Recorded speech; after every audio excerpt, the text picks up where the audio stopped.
Padre, del Hijo, del Espíritu Santo. Amén. Ven Espíritu Santo, y llena los corazones de tus fieles, y enciende en ellos el fuego de tu amor. Envía tu Espíritu Creador, y se renovará la faz de la tierra. Estamos estudiando el Catecismo de la Iglesia Católica, su segunda parte, la celebración del misterio cristiano, segunda sesión, los 7 sacramentos de la Iglesia, capítulo 3, los sacramentos al servicio de la comunidad, artículo 7, el sacramento del matrimonio. Estamos en el primer apartado de este artículo, donde el Catecismo dedica 19 números al tema que tiene como título el matrimonio en el plan de Dios. El día de hoy vamos a profundizar en los números 1606 y 1607 con el tema el matrimonio bajo la esclavitud del pecado. Número 1606 del Catecismo de la Iglesia Católica dice: todo hombre, tanto en su entorno como en su propio corazón, vive la experiencia del mal. Esta experiencia se hace sentir también en las relaciones entre el hombre y la mujer. En todo tiempo, la unión del hombre y la mujer vive amenazada por la discordia, el espíritu de dominio, la infidelidad, los celos y conflictos que pueden conducir hasta el odio y la ruptura.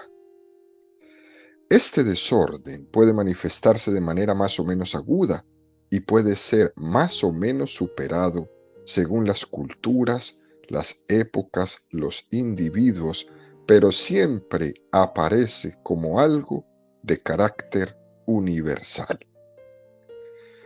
Bueno, este es un número maravilloso que nos presenta el catecismo como bajándonos a la realidad, ¿no?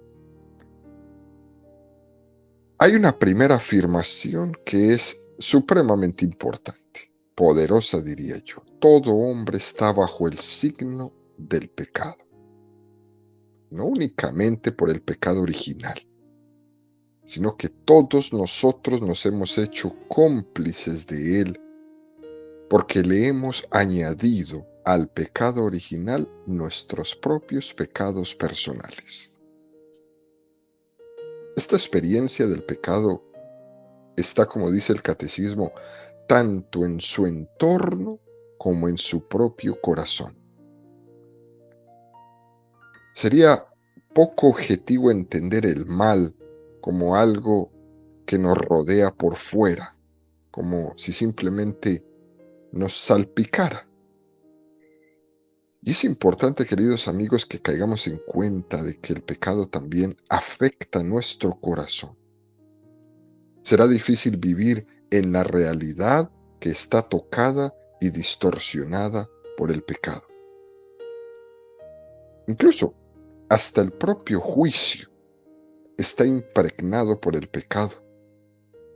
Y por eso debemos recurrir muchas veces a la Sagrada Escritura para que me permita conocer con rectitud y me permita discernir el bien del mal, la verdad del error, porque mi propio conocimiento está distorsionado y afectado por el pecado y tiene que ser la palabra de Dios la que me ilumine el camino y me ayude a discernir el bien del mal.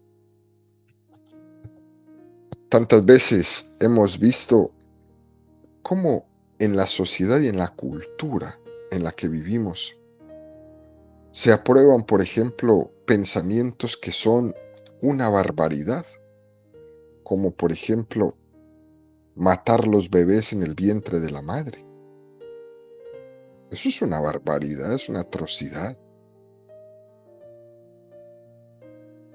Y poco a poco nos han ido metiendo por la puerta de atrás la idea de que es bueno. Y ya hoy día escuchas personas que dicen que es bueno, que matar a nuestros bebés es bueno, que es un derecho. Y hemos terminado por aceptar cosas que hace unos años nos parecían indignas. si no nos ponemos bajo el signo de la gracia y no dejamos que el Señor nos preserve y nos purifique, al poco tiempo, y en aquello que nos escandalizaba, al final, por conveniencia, por complicidad, por pereza intelectual, incluso, o porque el pecado también está dentro de nosotros, posiblemente lo acabamos por ir asumiendo e incluso defendiendo. Esto tiene muchas aplicaciones prácticas para nuestra vida. Por ejemplo, el cómo vamos asumiendo el grado de inmoralidad que hay, por ejemplo, en la televisión, en los medios de comunicación. Hace 10 o 15 años veías ciertos programas con un poco de recelo, de indignidad por la inmoralidad, y uno cambiaba el canal o apagaba la tele simplemente. Pero hoy al final hemos llegado a ver esas mismas inmoralidades o peores, faltas de caridad, faltas contra todo ser humano, contra toda norma moral, e incluso ya ni siquiera hacemos un juicio sobre ellas, sino que las buscamos. Se han vuelto parte de nuestra vida, de nuestro hogar, de nuestra familia. Incluso en nuestro vocabulario terminamos repitiendo las mismas tonterías, los mismos vocabularios, las mismas vulgaridades, inmoralidades, las faltas de amor que nos transmiten todo ese tipo de programas. Hemos aceptado y lo buscamos y lo defendemos. Por eso hay veces es un error el pensar que el mal está fuera de mí. En el Evangelio dice que el reino de los cielos sufre violencia, que seguir a Jesucristo supone decir no a nosotros mismos. Quien no se niegue a sí mismo no es digno de mí. Este negarse a uno mismo no dice niégate al entorno, al exterior. Dice a uno mismo, lo que quiere decir que el mal también está en nosotros mismos y debemos combatirlo directamente.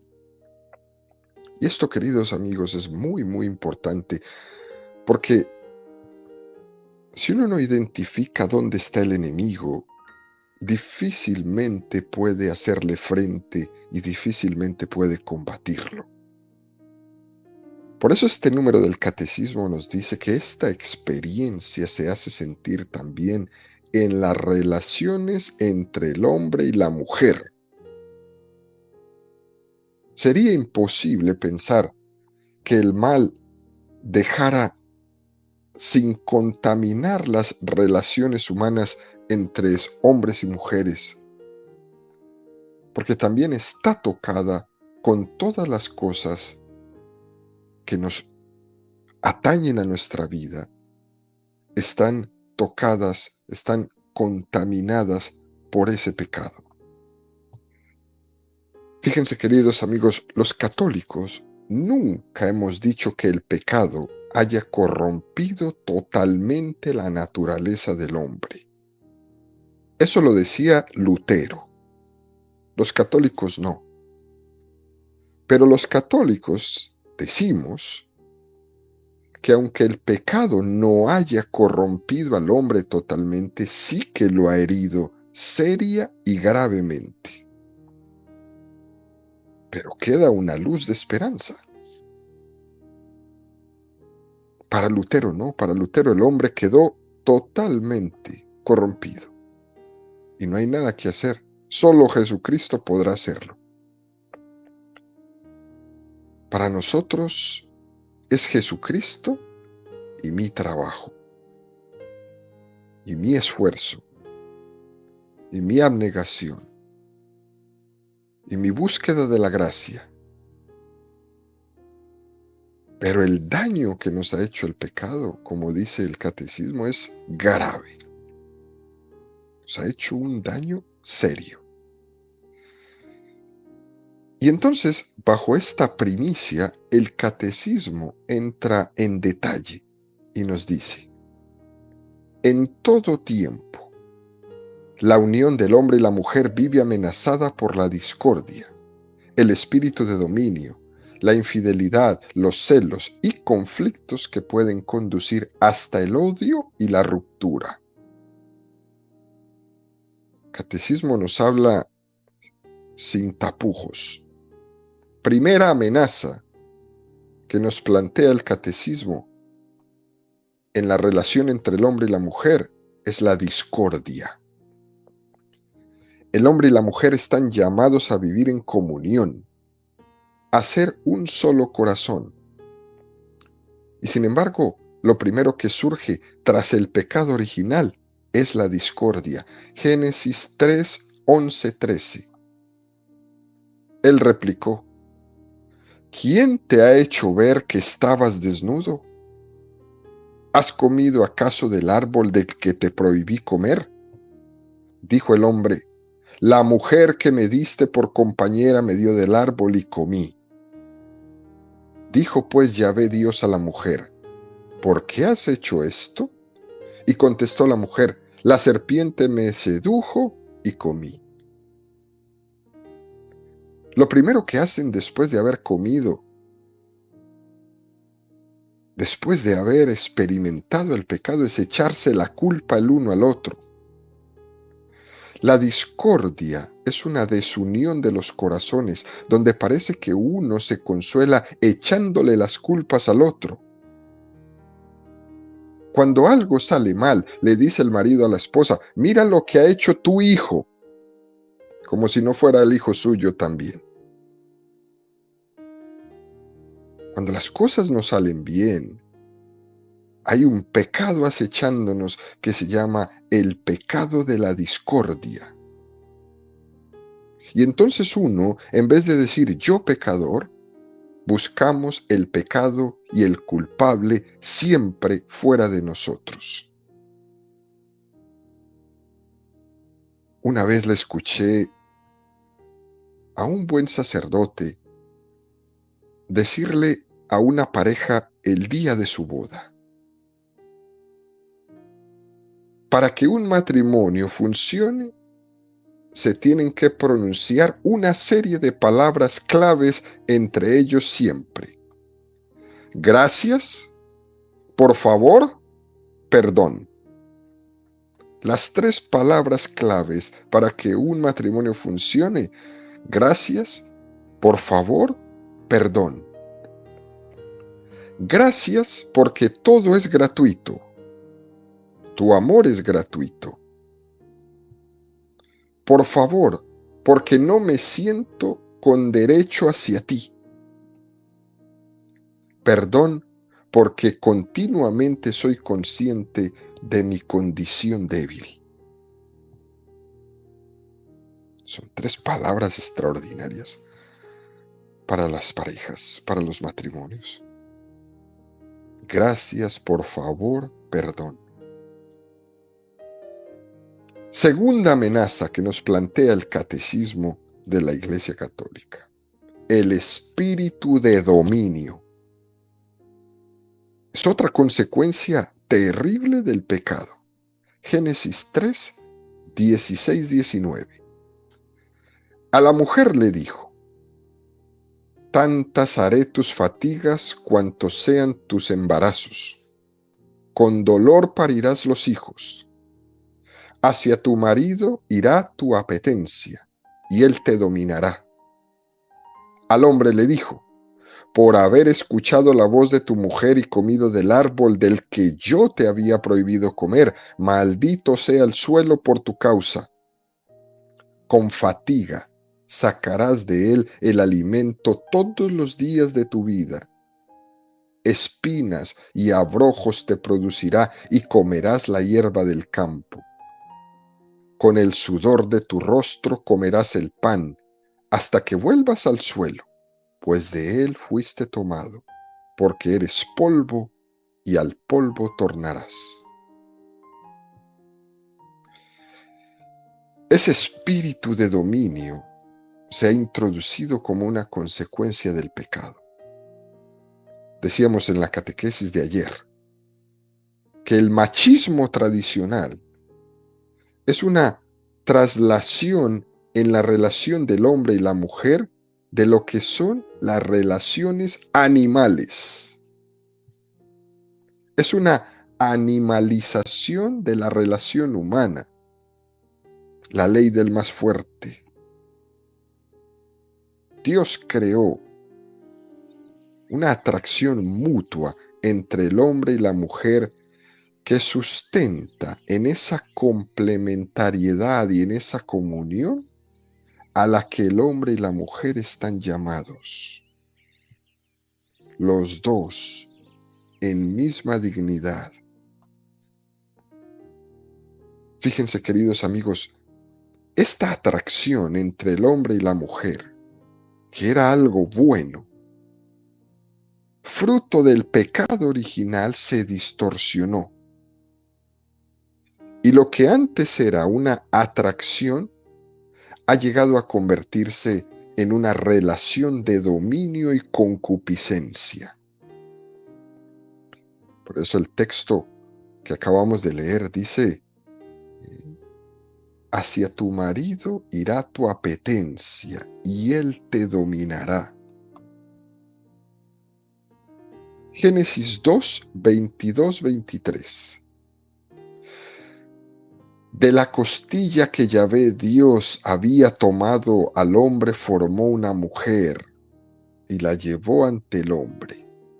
Entonces exclamó, esta vez sí que es hueso de mis huesos y carne de mi carne.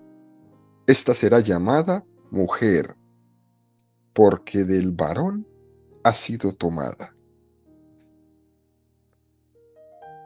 Lo que antes del pecado original era, esta sí que es sangre de mi sangre, carne de mi carne, hueso de mis huesos, esa atracción que posibilitaba la comunión entre ellos, después del pecado se va a distorsionar en una especie de inmadurez, ¿sí?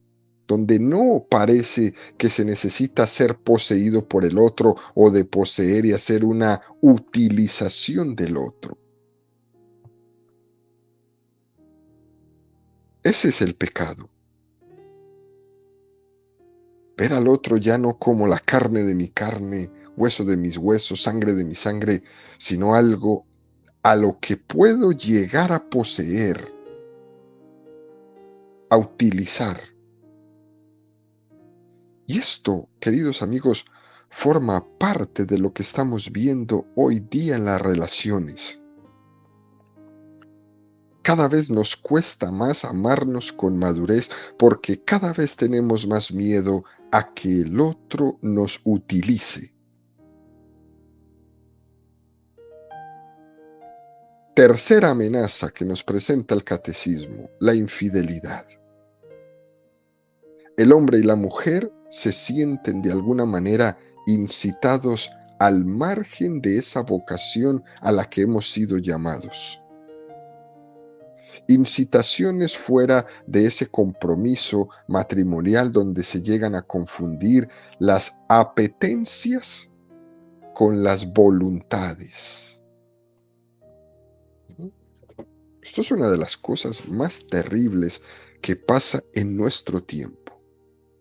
Lastimosamente se confunde voluntad con apetencia.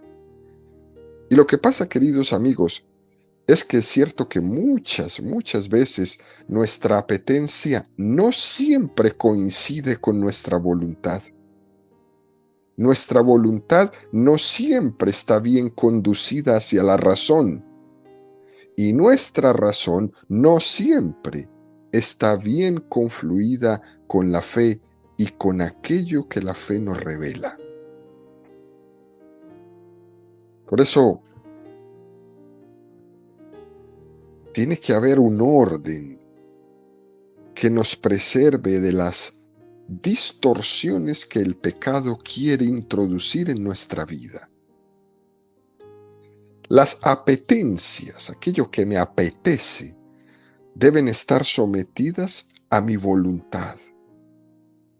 Y la voluntad debe de estar sometida a la razón. Y la razón debe de estar integrada en lo que la fe me descubre, me revela y me da a conocer. Y cuando esto no funciona así, vienen siempre los problemas. Siempre. Cuando esta distorsión se mete en nuestra vida, el pecado se apodera de todo y hace que todo cambie totalmente. Y uno se debe hacer en su vida estas preguntas que son trascendentales. ¿Qué es lo que mi voluntad quiere? ¿Lo que me apetece? Entonces la voluntad queda esclava de la apetencia. ¿Qué es lo que pienso? ¿Lo que quiero? Entonces la razón queda esclava de la voluntad. ¿En qué creo? ¿En qué tengo fe? ¿En lo que yo pienso?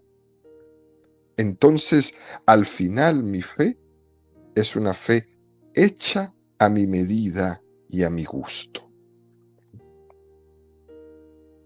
Y en esta distorsión del pecado es donde van a entrar las infidelidades. Y frente a eso hay que luchar. A eso hay que luchar. Todo el tiempo. Para que haya una congruencia entre mi voluntad, entre mi apetencia y entre mi razón iluminada por la fe. Cuarta amenaza que nos presenta el catecismo, los celos. Los celos son fruto de la desconfianza que existe en nosotros. Los celos son un miedo a perder y un querer poseer todo. En el fondo, los celos son una incapacidad de amar en libertad. Los celos manifiestan la incapacidad de pensar bien del otro.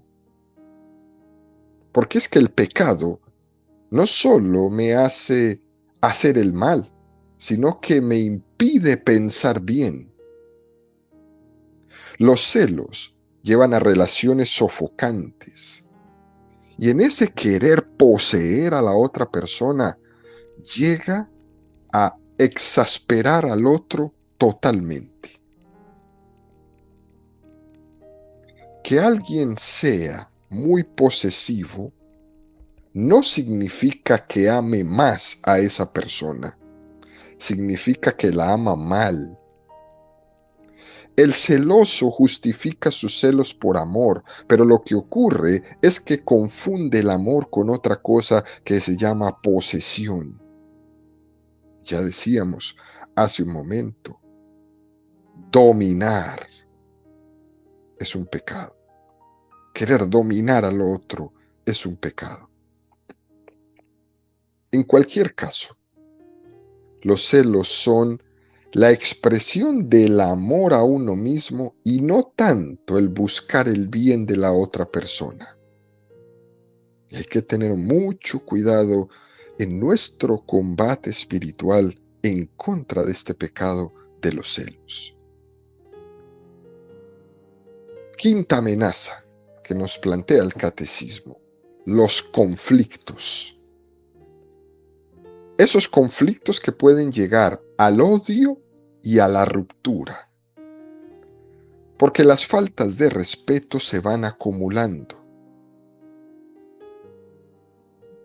Es que no seamos capaces de solventar un problema con una sincera petición de perdón.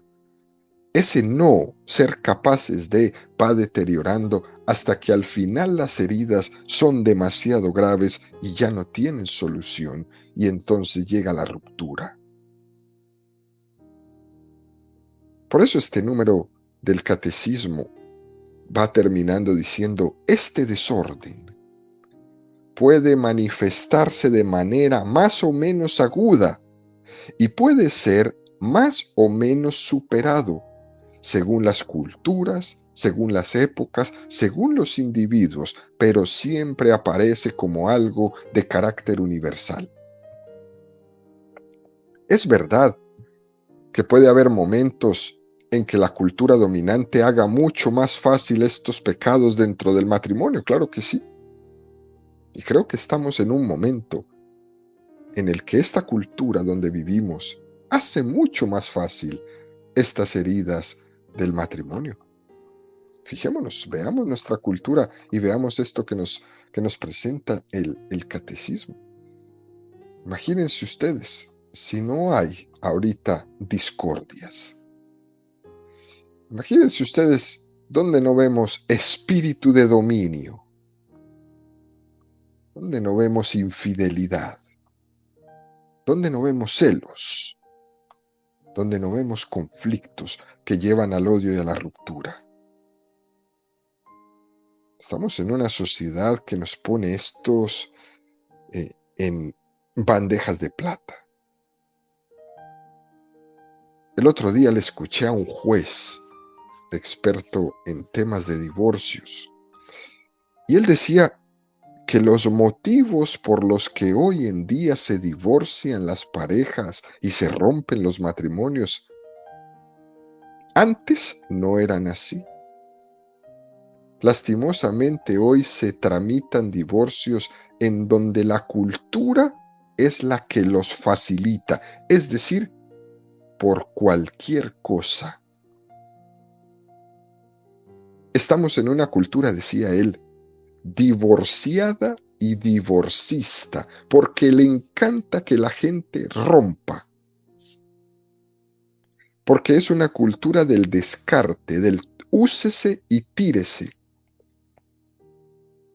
Es una cultura donde nadie le ayuda ni le enseñan a afrontar los problemas. Es una cultura donde nadie sabe dialogar porque estamos en una cultura supremamente egoísta donde cada uno va buscando lo que quiere, no el bien del otro, sino lo que le apetece, porque está dominado por la apetencia y no por la voluntad iluminada por la razón, que al mismo tiempo está iluminada por la fe. Y entonces, como no se puede resolver, afrontar, dialogar, entonces todo se resuelve con la agresividad del rompimiento. Eso lo decía un juez que hace esto todos los días y se sorprende.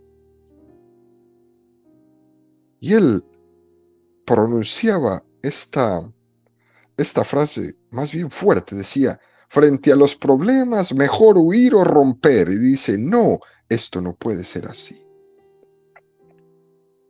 Como que nadie está enseñándole a las personas a afrontar los problemas con madurez y vienen aquí, a este lugar, a la corte, a expresar solamente sus inmadureces.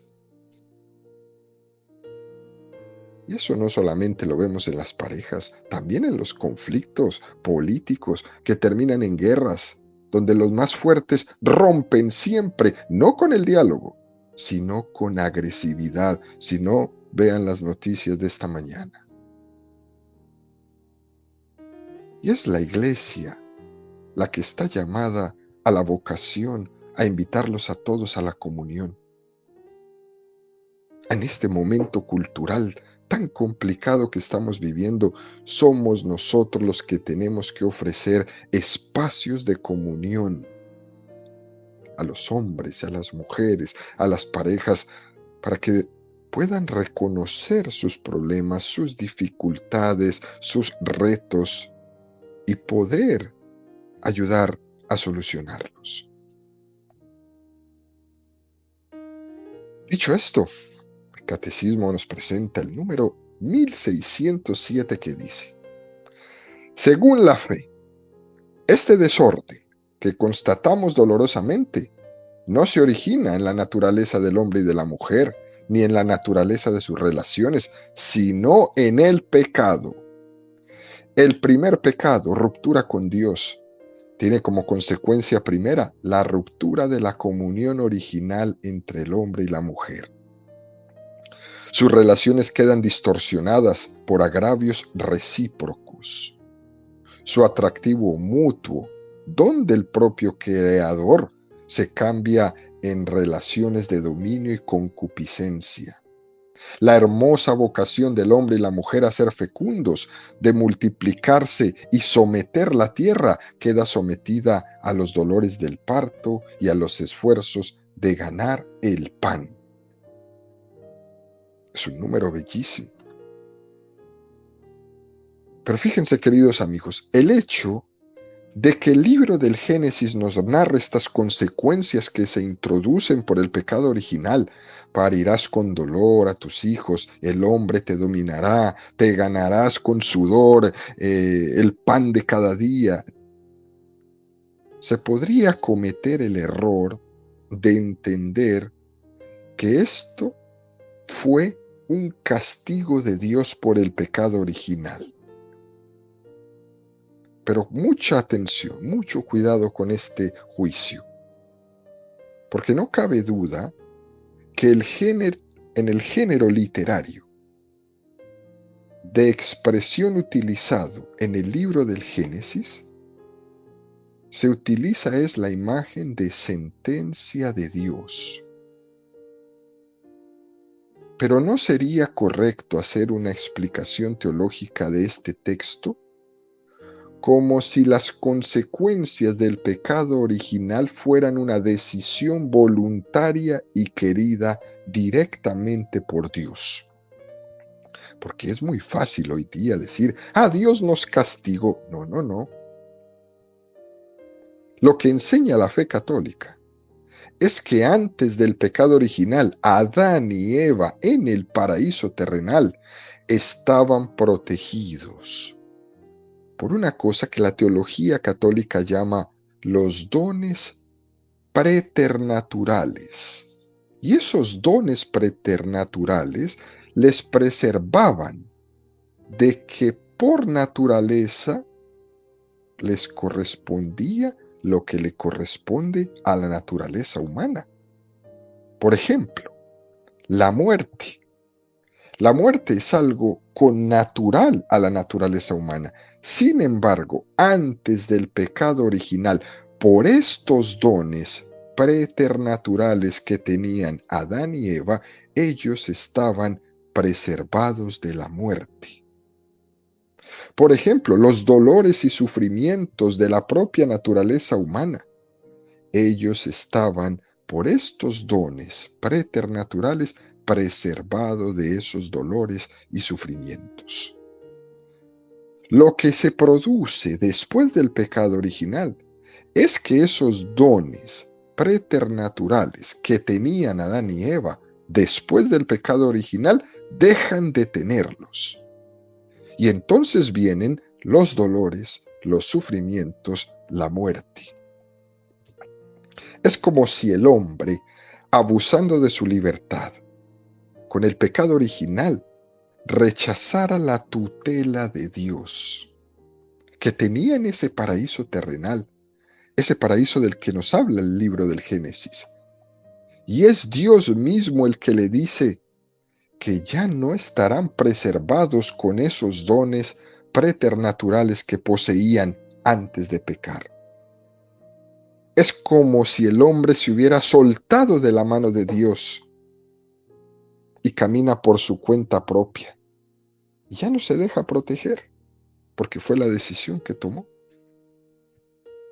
Pero eso no quiere decir que Dios nos haya dejado solos, a nuestra propia suerte, como si no le importara. Dios continúa con esa promesa de gracia y misericordia y nunca deja desprotegido totalmente a su criatura que con tanto amor ha creado a imagen y semejanza suya. Por eso, queridos amigos, entender este texto es tan importante y más en esta catequesis que hemos hablado hoy, porque Dios es el gran ofendido de este pecado, pero al mismo tiempo vemos cómo nuevamente en esta historia del hombre, Dios es siempre el que más ama.